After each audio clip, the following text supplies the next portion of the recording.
예, 북한의 ICBM급 미사일 도발로 나라 안팎이 어수선한 상황입니다. 이런 와중에 국정원이 대공수사권 폐지 등을 담은 개혁안을 발표하자 정치권에서 찬반 논란이 가열되고 있습니다. 한편 예산안 처리 법정 시한을 하루 앞두고 여야가 막판까지 치열한 기싸움을 벌이고 있습니다. 이 시간 김현 민주당 대변인, 이경환 한국당 부대변인, 김철근 국민의당 대변인 세 분 모시고 정치권 이슈들 얘기 나눠보도록 하겠습니다.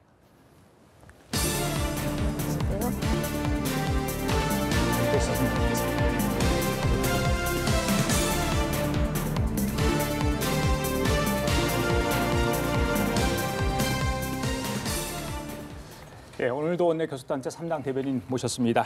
오늘 대담 첫 주제 이걸로 시작해야 될 것 같습니다. 키워드 보시겠습니다. 자, 국정원이 18년 만에 대외 안보 정보원으로 명칭을 바꾸고 대공수사권 등 일제의 수사권을 갖지 않는 내용의 국정원법 개정안을 내놓았습니다.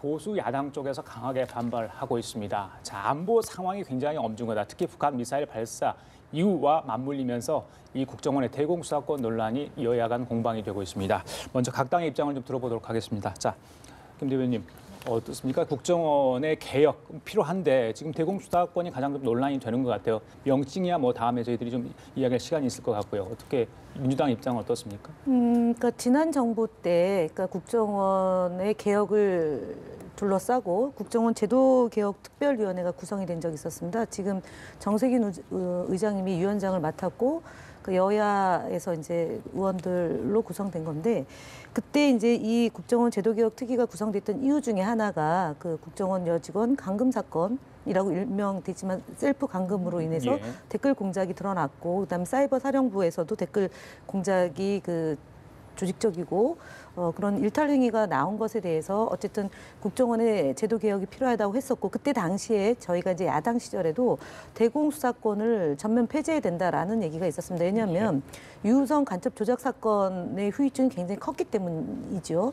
그래서 이제 국정원이 굳이 그 소위 말하는 대공수사를 하지 않아도 그 정보를 수집해서 다른 부처, 그러니까 경찰의 그런 담당하는 부서가 있기 때문에 물론 이건 검경 수사권 독립 문제 조정 문제하고도 연관이 되어 있지만 어쨌든 그 국정원이 과잉되게 그 대공의 그 정보 수집을 한다는 미명하에 국내 정치에 개입하는 이런 것들을 근절시키기 위해서라면은 어쨌든 지금 이번에 나온 그 대공 수사권 일체 관여하지 않겠다라고 하는 정도의 그 개혁이 되지 않으면 또다시 그 이제 소위 말하는 정권의 입맛 따라서 국정원이 좌지우지 될 수 있기 때문에 국내 정치에 개입할 수 있는 소지가 있기 때문에 그것을 초기부터 좀 싹을 잘라내야 되지 않느냐라는 점에서 좀 강력한 그런 개혁 드라이브로 나온 것이라고 볼 수 있겠습니다. 과거에 그런 일탈 행위가 있었기 때문에 이번에서 국정원이 대공수사권만큼은 좀 손을 떼야 된다. 예, 이게 이제 민주당 입장이신 것 같고요. 자, 자유한국당은 어떻습니까? 특히 안보 관련해서 강한 목소리를 내고 있지 않습니까? 예.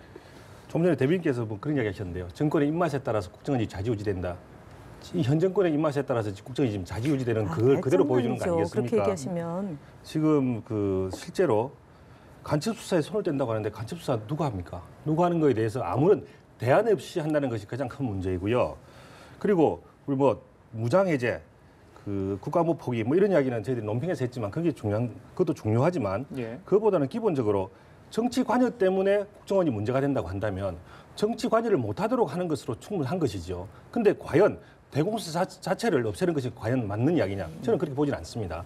외국의 예를 본다 하더라도 정보기관의 역할은 아주 크고 계속적이고 지속적이고 역사를 가지고 있습니다. 여기서 정보기능 자체를 없앤다고 하는 것은 문제가 있는 것이고요. 특히 정보기능과 수사기능은 통합되어 있는 겁니다. 수사권이 없이 정보기능만 한다는 것은 사실은 아무런 힘없이 일반적인 부처가 하는 것과 다른 바 없는 것이죠. 그렇다고 본다면은 정보 기능만 가지고 수사 기능을 없앤다. 이거 자체로 잘못된 모순을 가지고 있다고 보여지고 그렇다면 그것이 결과는 최종적인 기결점은 국가안보에 심대한 영향을 미칠 수가 있고 심지어 그 간첩 수사라든지 이런 문제 때문에 그 무장 해제와 같은 효과를 가질 수가 있다 이런 문제고 한 가지만 더 말씀을 드리면 이와 같은 국정원의 힘을 빼는 것들은 대부분 과거에 아주 그 좌익 세력들이 이야기하는 국가보안법 폐지와 어떤 그 괴를 같이 한다고 볼 수가 있습니다. 물론 현 정부는 그렇지는 않겠지만 어쨌든 국정원의 기능을 계속적으로 빼는 이야기들은 국가보안법을 폐지한다는 이론과 동일한 것으로 봐야 되기 때문에 그런 위험 있는 이런 시도를 왜 하는지 알 수가 없습니다. 네, 알겠습니다. 일단 들어보고 제가 네. 3당 얘기를 꼭 우리 우선- 김 대변인 말씀하실 기회를 드릴게요. 예. 저도 얘기 좀 할게요.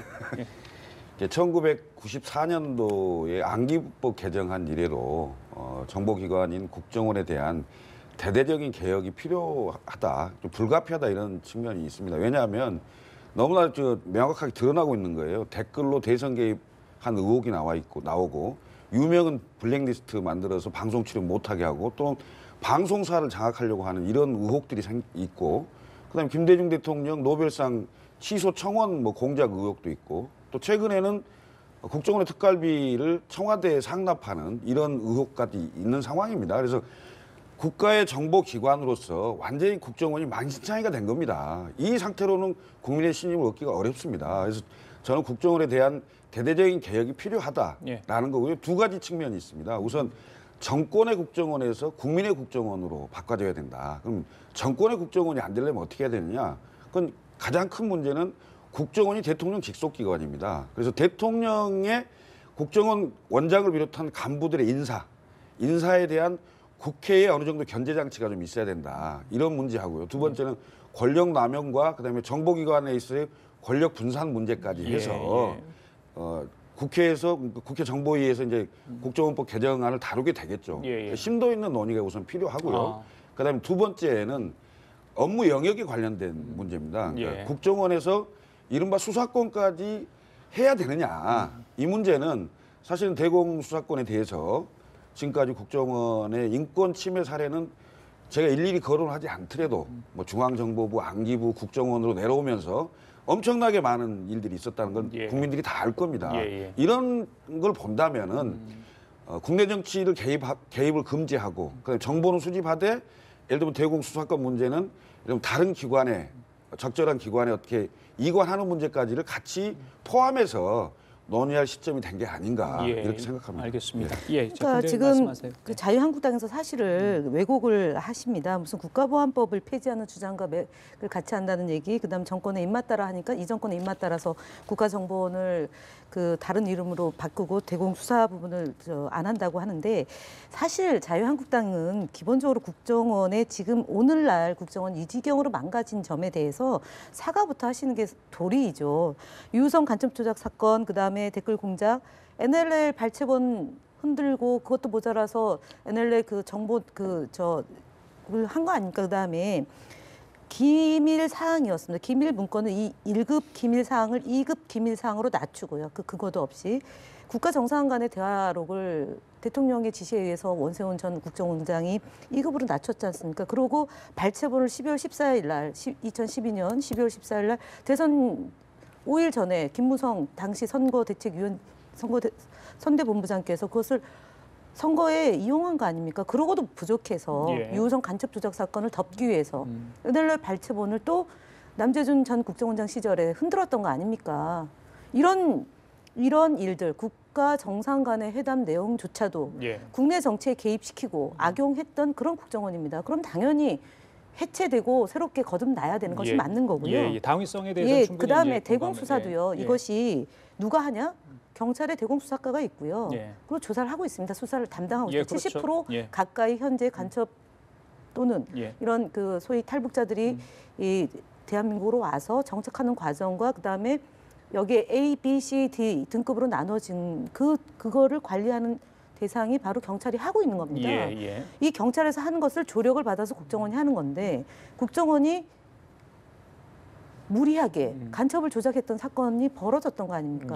그래서 정보 수집은 하되 수사 기능을 다른 기관에 넘기는 게 왜 이것이 간첩 또는 국가 안보와 무슨 그런 의지가 없다라고 얘기하는 거는 제가 볼 때는 말이 안 되는 일각에서는 거고요. 정보원이 이제 국가정보원이 그동안 갖고 있던 어떤 대공수사 관련 노하우랄지 여러 가지 정보 접근에 대한 어떤 그런 방법들이 있지 않습니까? 그런 것들이 다 사장이 될 거다. 그렇지 않습니다. 그런 경찰, 부분들, 경찰과 그동안 경찰과 국정원의 대공 파트가 같이 협력을 해와서 진행을 해왔던 것이 쭉 지난 시기에 있었던 것이고요. 그리고 그 군 안에서도 기무사나 이런 다양한 파트에서 이런 문제를 그야말로 좀 더 정보가 예전에 그 20세기와 다르게 21세기에 다양한 형태의 정보를 수집하고 특히 해외와 연관되어 있는 것이 있기 때문에 지금 그 대공 파트를 다른 기관에 옮기겠다는 얘기는 이런 적폐를 청산하고 정말 거듭나겠다는 본인들의 그런 의지가 반영된 거기 때문에 그러면 여당 쪽에서는 지난번에 문재인 대통령의 공약이 경찰 쪽으로 일단 그 국정원에 어떤 대공 수사 기능을 넘기는 걸 아니겠습니까? 이제 구체적인 어느 작업이 좀 청사진이 마련돼 있는지 모르겠는데 글쎄요, 과연 독립성을 확보할지 그 부분은 항상 지금 아까 김철구 대변인 말씀하신 것처럼 고민인데 뭐 총리실 들어갈 수도 있는 거고요, 아니 독립 기구도 그 만들 수 부분에 있는 대해서도요. 건 네, 그 부분에 대해서 어차피 남북이 그 대치되어 있는 상황이고 그래서 국정원이라는 그 기구가 만들어지고 지금까지 역사가 쭉 이어가 왔는데 대통령이 어떤 의지를 갖고 국정원을 대하느냐에 따라서 예를 들어서 김대중 정부 때의 국정원과 소위 안기부와 그다음에 저희 그 노무현 대통령 때 국정원 독대보고를 안 받았고요. 그다음에 총리가 직접 보고받는 형태로 이원화를 시켰습니다. 그러니까 가장 중요한 것은 대통령이 독대보고를 받아서 대통령이 지시하는 사항에 따라서 국정원이 움직이는 것이 문제가 있다. 그래서 이 부분을 개선시키겠다라는 의지가 강하기 때문에 제가 볼 때는 그건 기우이다라는 점을 말씀드리겠습니다. 이 대변인한테 이거 여쭤볼게요. 이제 개혁안이 일단 나왔어. 근데 이제 법안 소위랄지 상임위랄지 앞으로 절차들이 굉장히 많이 남았습니다. 특히 이제 법안 소위 쪽에서는 한나라당이 지금 뭐 사실은 불리한 그런 구성 요소가 아니에요. 지금 의석수를 보면요. 그래서 얼마든지 충분히 그 안에서 한나라 그러니까 자유한국당이 원하는 그런 얘기들을 담아낼 수도 있을 것 같은데 어떻게 보십니까? 당연히 저희들 입장에서는 통과를 안 시키기 위해서 전력을 다할 것이고요. 실제로 그런 구도되어 있기는 쉽지 않을 거라 보이지는데 정부 여당 쪽에서 어떻게 나올지는 잘 모르겠습니다. 다만 아까 얘기하신 것 중에 그 경찰 부분에 대해서는 경찰이 아무리 대공수사를 담당한다고 하더라도 기본적으로 지금 그 대공수사 중에 북한에 대한 것 그리고 대외적인 것은 국가정보원이 그대로 가지고 있다는 뜻 아니겠습니까? 그 북한 영역에 대한 것을 국내 간첩에 대해서는 안 하겠다. 이러면 문제가 되는 거죠.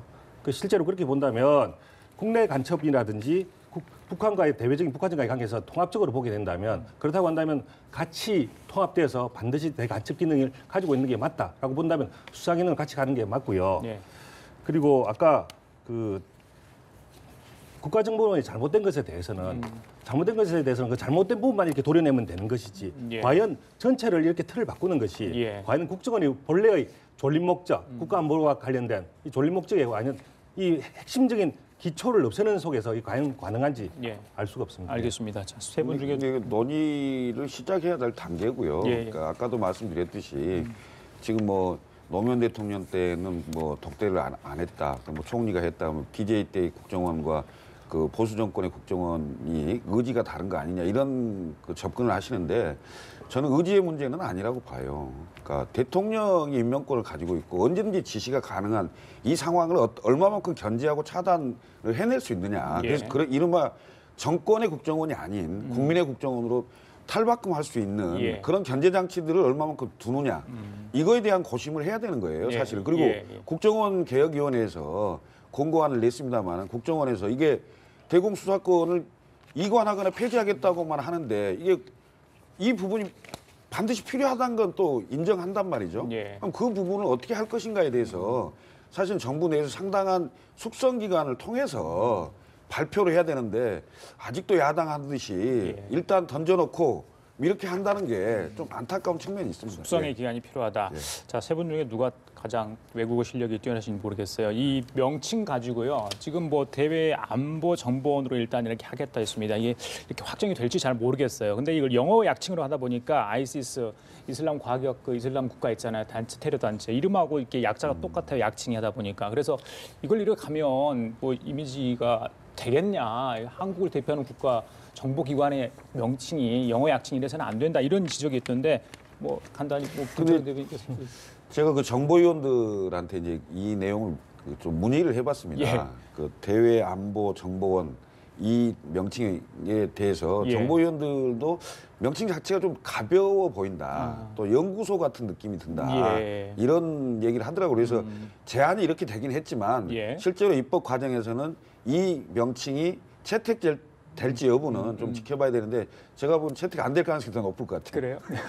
근데 뭐 제가 볼 때는 그거는 사실은 좀 지엽적인 문제 같습니다. 왜냐하면은 직전에 국가정보원이 NIS거든요. 예. 그러면 그 또 IS가 들어왔기 때문에 이슬람 국가가 아니겠냐라고 또 얘기할 수 있는데요. 사실은 뭐 바꾸면 되죠. 뭐 예를 들면 대외 안보 정보원을 안보 대외 정보원으로 하면 되죠. 뭐 SIS가 되네요. 그럼 문제 없죠. 참고하십시오. 예. 예, 말씀하시죠. 예. 저는 뭐 이름이 중요하다고 생각하지 않습니다. 기본적으로 수사권 자체는 그대로 가야 되기 때문에 실체 관계에 따라서 그대로 가지고 있는 게 맞고 사실은 과연 그 정권이 바뀔 때마다 기본적으로 역할을 바꾸면서 이름을 바꾸는 이런 모양 자체가 좋은지 잘 모르겠습니다. 예. 제도는 그대로 유지해주고 계속적으로 어떤 계획을 통해서 예. 원래의 목적을 관철할 수 있지 않을까라고 생각을 하는데 이렇게까지 꼭 이름을 바꾸려고 하는 이유를 잘 모르겠습니다. 알겠습니다. 저는 그거 지금 얘기하시는데요. 그러니까 정말 본질을 바꾸는 거죠. 이름만 바꾸는 게 아니고요. 정말 이름만 바꾼 거는요. 그분이 안전행정부에서 같은 얘기예요. 행정안전부로 예, 갔던 내실을 거잖아요. 캐라. 그러니까 내실을 캐는 바꿔주면 거가 안 된다. 예. 대공 파트의 문제가 매우 심각했고 국내 정치에 개입했던 국정원을 국내 정치 파트를 아예 없애겠다는 거 아닙니까? 그러면 본질이 바뀌는 겁니다. 그래서 이름만 바뀌는 거 아니라는 점 말씀드리고요. 그래서 대공 수사를 자, 유지해야 된다고 박근혜 정부 말씀드리잖아요. 때요. 안보, 그러니까 제가 이제 행정안전부에서 안전행정부로 갔다가 이런 일들이 비일비재합니다. 그런데 지금 안보를 잡고 있는 겁니다. 그리고 안보를 잡고 있는 거는요. 국방부도 하는 거고 외교안보 통일은 같이 가는 겁니다. 그래서 지금 지나치게 안보를 얘기하시는데 안보를 이렇게 무능하게 한 정부 좀 제가 다시 한번 말씀드리지만 지금 얘기하는 저 국가정보원 이 문제는요. 지난 박근혜 정부 때도 제도개혁 특위를 만들어서 제도개혁을 하려고 그랬는데 예. 당시 여당에서 국정원 얘기만 듣고 바꾸지 않았습니다. 그야말로 아무것도 손을 못 댔고요. 상서라도 하려고 그랬다가 안 됐습니다. 지금 그 정보위원장께서도 국정원 출신 아닙니까? 야당에. 그래서 제가 얘기하는 건 뭐냐면 조직 이기주의에 빠지지 말고요. 정말 국가를 위한 그 해외 정보도 중요하고 대테러 업무 중요하고요. 북한 정보 입수하는 거 중요합니다. 그런 예. 업무 다 합니다. 알겠습니다. 예. 남북 대치 상황에서의 국가정보원의 역할 여러 우려하는 목소리가 있습니다. 이번에 차제 이 법안 정말 만들어낼 때 이런 목소리들 다 담겼으면 좋겠다. 이렇게 좀 정리를 하겠습니다. 자, 다음 주제로 넘어가 보겠습니다. 키워드 주십시오. 키워드 보시죠. 예. 자, 예산안 처리 법정 시한이 하루 앞으로 다가왔습니다. 아직 여야 협상 진척이 있다는 소식이 들리지 않고 있습니다. 2시 반부터요. 여야 원내대표 그리고 정책위장이 만나고 있습니다. 시간 얼마 남지 않아서 내일 정오 아닙니까? 그죠? 예, 걱정이 되는데 이게 지금 지난번에 선진화법 시행 이후에 처음으로 또 연기되는 그러게 상태. 말입니다. 예, 예. 어떻게 해서 민주당이 각 당 입장을 먼저 좀 들어볼까요? 어떤 각오입니까? 뭐 지금 외국 활동 자제하고 지역구 내려가는 것도 조금 자제하달라 이렇게까지 이야기를 했다고 하는데 네, 뭐 예, 분위기 어떻습니까? 예, 지금? 일단은 지금도 이제 좀 전에 의총하고요. 그다음에 이번 예산이 서민 살리기 예산이다. 2018년 예산안의 본질이요. 근데 지금 그러니까 5대 핵심 예산이 민생 현장에 이제 공무원을 충원하는 거하고 최저임금, 건강보험, 기초연금, 아동수당 다 이제 서민 생활을 개선하자는 예산입니다. 예, 그래서 다 이 부분에 중요하죠. 대해서 예. 지금 야당에서 최저임금 문제와 그다음에 이제 문제 삼고 있는 아동수당, 그다음에 그 기초연금 이것은 뭐 또 지방선거와 맞물려 있으니까 좀 조정을 해야 예, 되는 거 그런 얘기가 아니냐라는 얘기 나오더라고요. 있지만 예. 그건 뭐 이견을 좁히는 과정에 있는 건 같습니다. 그래서 아. 가장 중요한 게 예. 공무원 충원 문제하고 예, 최저임금 이 예. 문제인데 예. 이 문제를 지금 야당에서 안 된다라고 하면 정말 그 정부가 첫 정부고 그다음에 서민 경제를 살리고자 하는 그런 의지를 많은 국민들이 박수를 보내고 있고 빨리 통과되기를 바라는데 참 갑갑할 것 같습니다. 지금 협상을 담당하고 있는 여야 그 이제 원내대표와 정책위장이 이제 모여서 논의를 하고 있지만 잘 안 되고 있다 현재까지. 그래서 어쨌든 좀 이렇게 공무원 충원 문제나 최저임금이 서민 경제 살리기에 그 주안점이 있는 만큼 좀 전향적으로 협조가 좀 됐으면 하는 바람입니다. 협력이 필요하다 야당에 그런 이야기이신 것 같고요. 자, 자유한국당 어떻습니까? 예. 뭐 선진화법 때문에 가장 유리한 것은 아마 여당 입장에서는 예산 같은데요. 아마 그거 믿고 계속 아무런 양보 없이 그냥 시간만 보내는 것 같습니다. 아마 시간만 가면 자기들 유리하다 생각을 하고요. 과연 여당 입장에서 대화 타협 없이 양보와 성의 없이 본인들의 이야기만 앵무새처럼 반복하면서 시간만 보내는 것이 과연 옳은 정책인지 잘 모르겠습니다. 그 문제 때문에 지금 야당이 협조를 못하고 있는 것이고요. 야당의 협조를 좀 얻어내려면 여당이 양보를 하는 게 있어야죠. 지금 이야기하는 최저임금이나 공무원 정원 그거 다 본인들의 그 선거 공약들 아니었습니까? 예. 그리고 실제로 여기에 대해서는 악유가 있고 논의가 있습니다. 무슨 뜻이냐면 최저임금에 대해서는 일반 소상공인들이 너무 심한 거 아니냐라는 이야기를 하고 있고 공무원 정원에 대해서도 포퓰리즘적인 예산이다라는 이야기들이 있기 때문에 그 부분에서 적정하게 감액을 이야기하는데 이 부분에 대해서 전혀 양보 없이 오로지 선진화법만 믿고 시간만 가면 될 것이다. 그 시간을 어긴 거에 대한 부담은 야당에 있을 것이다. 라는 이야기를 하면서 배짱을 튕기고 있으면 야당 입장에서 협정을 할 수가 없겠지요. 예, 알겠습니다. 자, 국민의당 어때요? 지금 몸값이 계속 올라가고 있습니까? 뭐 그렇다고 합니다. 예, 못 느끼세요? 분위기 어떻습니까? 제가 보기에는 민주당의 협상 태도가 일단 좀 문제가 있죠. 그래요? 제가 네. 보기엔 집권 야당 같아요. 집권한 지 얼마 안 돼서 아직 야당의 태도를 못 버리고 있는 거 아닌가 이런 생각이 드는데요. 우선 공무원 증원 문제 있잖아요. 이것은 내년 예산만을 가지고 얘기한다면 크게 문제될 게 없습니다. 한 5,300억 정도 되는 건데 공무원 한 명을 뽑으면 최하 30년을 근무해야 되고 최하 30년 정도를 연금을 받아야 됩니다. 그러면 한 명 증원하는데 60년 정도를 돈을 국가의 세금이 들어가야 되는 상황입니다. 그래서 문재인 대통령의 공약이 17만 4천 명입니다. 그리고 그거에 입각해서 내년에 15,000명 조금 넘게 증원을 하겠다고 하는데 자 우선 증원이 필요하다면은 불효불급하게 공무원 개혁을 하십시오. 그다음에 내근직과 현장직 경찰 그다음에 소방관 이런 현장에 필요한 사람들 불효불급한 상황에 대해서는 할 수 있다고 저는 봅니다. 예. 그렇지만 지금 포함되어 있는 거에 내근직도 굉장히 많고요. 많은 상황이에요. 그래서 한 명 한 명의 공무원을 늘리는데 굉장히 신중해야 된다. 왜? 60년 동안 보장해 줘야 되기 때문에. 예, 예. 문재인 대통령의 공약을 지키기 위해서 미래 세대가 짐을 질 수는 없는 겁니다. 예. 이 문제 우선 말씀드리고 잠깐만요. 하나 더 하시죠. 네. 두 번째는 뭐냐면 이제 그 최저임금입니다. 최저임금을 그 보정해주기 위해서 3조 원 정도의 국가 예산을 투입을 해야 되는데 자 국가 예산을 바로 소상공인들한테 직접 그 민간인들한테 준다는 거 아닙니까? 이 부분에 상당히 문제가 있을 수 있습니다. 그리고 자 영세업자들한테 줘야 되기 때문에 중간에 예를 들면 브로커들이 나타날 수가 있어요. 최저임금 그거 타개해 줄 수 있다. 그럼 그 브로커를 막기 위해서 행정력이 또 동원돼야 되는 이런 악순환에 가기 때문에 국민의당으로서는 사실 그 사회보장 제도라든지 이런 예. 부분으로 돌려서 예. 그 좀 지원해 줄 수 있는 방법을 지금 대안을 가지고 얘기를 하고 있는 거거든요. 예. 그런데 일체 민주당에서는 시간이 지나면 결국은 법정 시한을 못 지키는 게 야당이기 때문에 그 압력에 의해서 될 것이다. 제가 보기엔 천만의 말씀이라고 생각합니다. 그래요. 예. 아니 무슨 근데 얘기냐면- 지금 있지도 않은 얘기를 갖고 잠깐 자꾸 먼저 얘기하시는데요. 지금 두 당에서 야당에서 무슨 아니 왜 그러니까 시간만 있지도 않은 얘기라고 지나면은 그래요? 그냥 자연이 된다라고 얘기를 하셨잖아요. 지금 똑같이 얘기를 아니 하셨는데요. 김태년 정책위의장이 아니 그래서 사과하셨잖아요. 아니 자, 협상하다가 나갔잖아요. 사과를 하셨잖아요. 다시 복구가 됐지 않습니까? 예. 그러면은 예를 들어서 이제 어떤 논의를 했어요. 그러니까 진행을 했는데 본인이 잘못했음을 사과하고 또 페이지가 넘어갔으면 페이지가 넘긴 상태에서 말씀을 하셔야죠. 지금 얘기하는 거는 어저께 있었던 잠깐만요. 얘기. 페이지를 넘어가서 오늘 얘기 지금 하는 겁니다. 오늘 똑같은 얘기, 얘기를 해요. 예, 그런데 협상을 자, 하려면 수정안을 갖고 와야 될 거 아니에요. 예. 자, 한쪽은 양보, 한쪽은 협력. 그래서 지금 이 양보를 안 상황이- 했다고 얘기하는 거에 대해서 예. 제가 지금 반론을 제기하는 겁니다. 호남 KTX 역사 그 무한 그 양보했지 않습니까? 그래서 그게 왜 합의가 됐지 양보입니까? 않습니까? 아니 얘기 좀 들으세요. 그게 왜 양보냐고. 아니 제가 지금 제가 답변할 차례라서요. 예, 들었어요. 예, 그래서 듣고 가시죠. 양보도 안 하고 배짱을 튀긴다 그래서 아니다라는 점을 말씀드리고 사례를 하나 든 거고요. 지금 최저임금에 대해서 그러면은 브로커가 껴가지고 문제가 될 소지가 있다. 저는 대단히 좀 위험한 생각이라고 봅니다. 그러니까 그렇게 국민들을 그러니까 영세업자라고 해서 또는 그분들을 대상으로 뭔가 장난이 들어갈 수 있다라고 얘기하는 것은 기우이다라고 얘기하는 거고요. 최저임금을 올려야 되는 것은 OECD 권고사항입니다. 그리고 지금 시간당 6,470원은 그 노동자들의 월급으로 환산하면 135만 2천 원입니다. 그래서 지금 올리는 것, 지금 현재 평균 점심값이 6,500원입니다. 근데 6,470원. 한 끼 값도 안 되는 최저임금을 받고 있는 겁니다. 그래서 저희가 지금 올리는 그 그러니까 7,530원으로 올라가면 임금 인상분이 16.4%입니다.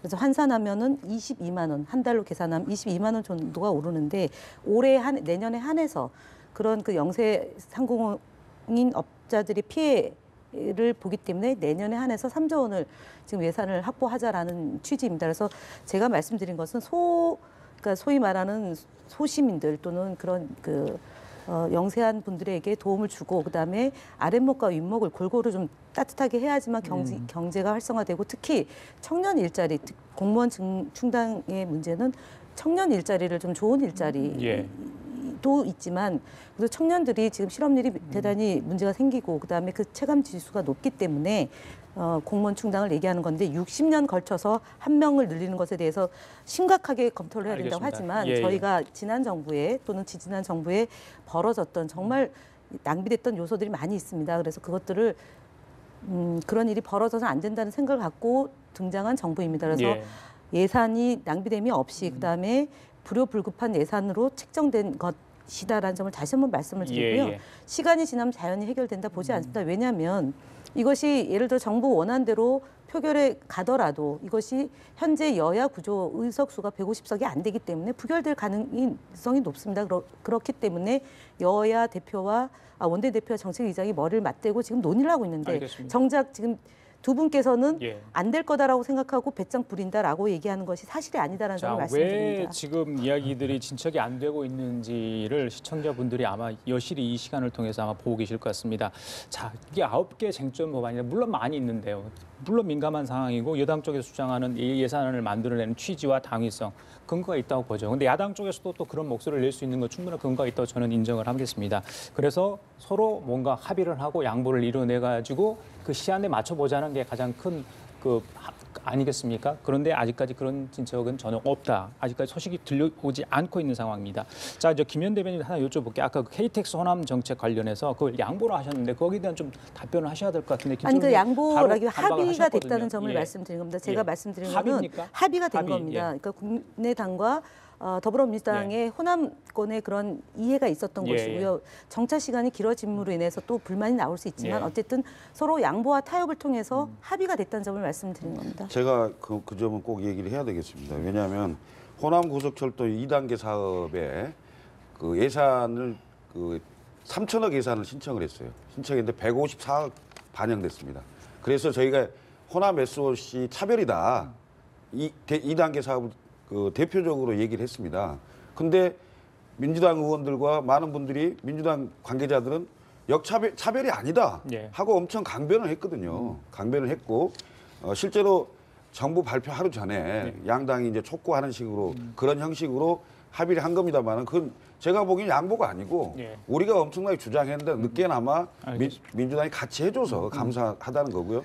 하나 더 말씀드리면 지금 저 최저임금 얘기를 자꾸 말씀하시고 그 최저임금을 맞추기 위해서 사실 3조 원을 써야 되는 3조 원을 쓰지 말자는 얘기가 아닙니다. 3조 원을 쓰는데 민간한테 바로 넘어가는 것은 문제가 생길 수 있는 게 있기 때문에 사회보장을 통해서 한다든가 이런 거 있고 원초적으로는요. 7,530원을 하잖아요. 그러면 이것은 최저임금을 올려줬기 때문에 그 일하시는 분들이 돈을 더 많이 받아야 되잖아요. 근데 중소상인 그 자영업자들이 이른바 아르바이트나 이런 분들은 안 쓰게 돼요. 그럼 결과적으로는 본인들한테 오는 그러니까 돈은 더 적은 이른바 과여불급 제도가 되는 상황이 된다 이거죠. 알겠습니다. 저도 한마디만 하겠습니다. 뭐 합의는 왜 국민의당만 하는지 모르겠습니다. 우리 양보는 우리 당도 좀 해주면 좋을 텐데 뭐 하시는 게 없지 않습니까? 지금 하고 이건 아니 없지 않습니까? 그래도 제1야당이 한번 양보 한번 하시죠. 아니 제1야당이 합리적인 안을 저도 얘기하고 내놓은 게 있습니다. 없습니다. 계속 얘기하는 그래서 한 가지 또 두 분이 많이 얘기하셨어요. 저는 혼자고요. 네. 혼자라도 얘기하는 건 저도 혼자입니다. 잠깐요. 제가 또 하나 더 아까 얼핏 비슷하게 말씀을 하셨는데 편의점이나 주유소 일자리 때문에 이 정책을 한다고 하지 않습니까? 오히려 일자리가 줄어들고 있습니다. 지금 뭐 저희들이 최저임금을 높이는 걸 반대하는 건 아니지 않습니까? 그 비율과 속도가 너무 높다는 것이죠. 그 비율과 속도가 이렇게 높아지면 미래 세대에 반드시 부담이 되고 포퓰리즘적인 정책이 될 것이다. 이 부분에 대해서 조정을 좀 해야 된다 이렇게 얘기를 하고 있는 것인데 그 부분에 대해서 전혀 양보를 하지 않고 하지 않습니까? 알겠습니다. 자, 제가 칭찬 하나 하고요. 그다음에 이제 국회의원들한테 좀 세 분한테 여쭤본 게 싶어요. 지금 이국정 의사가 했던 그 권역예산센터 있잖아요. 지난번에 뉴스냈던. 그 관련해서 굉장히 토론을 했잖아요. 브리핑을 하면서 애로사항들을. 그렇다 보니까 뭔가 필요하다 그랬더니 이번에 관련 권역예산센터 예산 증액 212억 원을 했더라고요. 그렇습니다. 그 부분은 좀 잘하신 것 같아요. 잘했습니다. 예. 그러니까 저희도 주장을 예, 했는데요. 예. 사실은 그 당초에 복지부에서 제출을 할 때 기재부에 좀 깎였는데 깎인 예, 예. 이유가 뭐냐면은 그 불용액이 한 100억이 있었던 거죠. 그랬군요. 그러니까 그 예. 경남의 그 외상센터를 그 신청하는 분이 없었고 나머지 예산은 47명의 의사분들이 전문의들이 오셔야 되잖아요. 예. 그 오셔야 되는데 예를 들면 그 연봉이 맞질 않는 거예요. 그래서 그 지원자가 없어서 결국 예. 못 쓰게 된 건데 그것을 포함해서 포괄적으로 복지부에서 좀 정책 전환을 좀 해주셔야 돼요. 예, 알겠습니다. 그래서 실질화될 수 있도록. 예, 지금 그 아주대병원 중증예상센터에 뭐 기업체와 또 민간 일반 시민들의 후원이 답지를 하고 있다 이런 소식까지 들려오고 있습니다. 참 좋은 이야기 아닌가 싶고요. 자, 그리고 그런데 지금 예산 관련해서 지금 여야가 좀 다투고 있는 상황인데 의원 세비 2.6% 인상됐다. 왜 이런 거는 한 마음으로 하시는지 국민들이 좀 그럴 것 같아요. 물론 이제 뭐 6년간 동결했다 뭐 이렇게 변명하실 수도 있는데 자 20대 국회에 와서 세비 동결하겠다 이렇게까지 약속을 하셨다는데 이거 어떻게 된 겁니까, 김 대변인? 공무원 인상분에 맞춰서 아마 의원들도 같이 공무원이니까 2.6% 반영된 것 같습니다. 저는 예. 사실은 제가 뭐 전직이긴 하지만 예. 그 국회의원들이 이제 뭔가 조금 국회의원들 위한 무슨 제도가 변경이 되면 굉장히 여론으로부터 문매를 받는데 저는 좀 과도하다고 생각합니다. 그 열심히 일하는 정치인들 많이 있고요. 물론 뭐 안 그런 분들 때문에 도매금으로 일 잘하는 정치인들, 국회의원들이 같이 이제 그 좀 비난을 받는데 예. 저는 이게 외려 그 일하는 분들한테 더 격려를 해주는 게 필요한 것 같습니다. 그래야지 일 안 하는 거 좀 이렇게 국민 혈세를 낭비하는 분들이 좀 반성하는 계기가 된다고 보기 그러면 때문에 국민들이 이제 세비 네. 올려줬으니까 더 열심히 네, 열심히 일하면 됩니다. 그래서 뭐 안 그런 분도 물론 많이 있긴 합니다. 예. 그러니까 그 부분은 또 예. 그런 대로 또 그 유권자들의 심판이 있으니까 그 그래요. 심판의 계기로 맡기고요. 예, 저는 예. 이걸 너무 좀 지나치게 정치인들이 돈 월급 받고 일 안 한다라는 식으로 하는 것은 좀 이렇게 좀 잔재가 남아 있는 것 같습니다. 정치인들 좀 이렇게 알겠습니다. 가볍게 보는 예. 예. 자, 마지막으로 저 국회 상황 굉장히 좀 중요한 상황이죠. 또 예산안도 있고 법안 처리 관련해서 얼마 남지 않았습니다. 정기국회. 그러다 보니까 이번에 새로 임명된 한병도 정무수석의 역할이 굉장히 중요하죠. 어제 그제 이제 여야 지도부하고 이제 상견례를 하지 않았습니까? 굉장히 뭐 따끔한 충고도 하고요. 여러 가지 뭐 이야기가 오갔다는 걸 알고 있는데 그 방중 전후로 해가지고 여야 지도부하고 또 문재인 대통령 회동 관련해서 시기와 참석 대상을 검토 좀 하겠다 이런 얘기 나왔는데 어떻게 보세요? 그런 글쎄 이야기에 이것도 대해서. 역시 우리 지금 자유한국당의 당 대표님께서 어떤 스탠스를 취하느냐가 아마 또 세간의 관심이 되지 않을까 싶은데요. 이렇게 또 부르면은 들러리 서지 않겠다라고 해서 안 가시게 되지 않을까 싶은데 이번에는 좀 그러지 마시고 일단 안보가 문재인 대통령이 중요하다고 먼저 하고 홍준표 대표를 예. 만나야 될 것 같은데. 예. 그렇죠? 저희들이 항상 먼저 요구하는 단독 것이지만 회동을 예. 요구하고 계시니까. 그러니까 이번에는야말로 진짜 문재인 대통령이 조금 예. 진솔한 대화를 할 수 있도록 예. 뭐 저희들만 해달라는 이야기 아니지 않습니까? 국민의당 대표도 따로 만나서 깊이 있는 이야기하고 와서 밥만 먹고 사진만 찍지 마시고 이야기 좀 들어보시고 하시라고 항상 그런 이야기 하니까 이번에는 그렇게 한번 제안해 주시길 바라봅니다. 예. 정무수석 이름이 한병도라고 해서 예. 그 뭐 아재 개그 굉장히 많이 맞습니다. 했구만요. 술을 한 병도 못 마시는데 사람은 잘 사귄다고. 폭넓게 그 여야 가리지 말고요. 의원들 열심히 만나고 예. 좀 전국을 풀어가는데 예. 가능하면 청와대가 그 좀 양보를 많이 하면서 야당을 안고 가는 예. 그게 집권당입니다. 알겠습니다. 집권당으로서의 모습을 좀 보일 수 있도록 큰 도움이 됐으면 좋겠습니다. 며칠간은 국회에 좀 머무르셔야 할 것 같은데요. 자, 지금까지 김현 민주당 대변인, 이경환 한국당 부대변인, 김철근 국민의당 대변인이었습니다. 말씀 잘 들었습니다.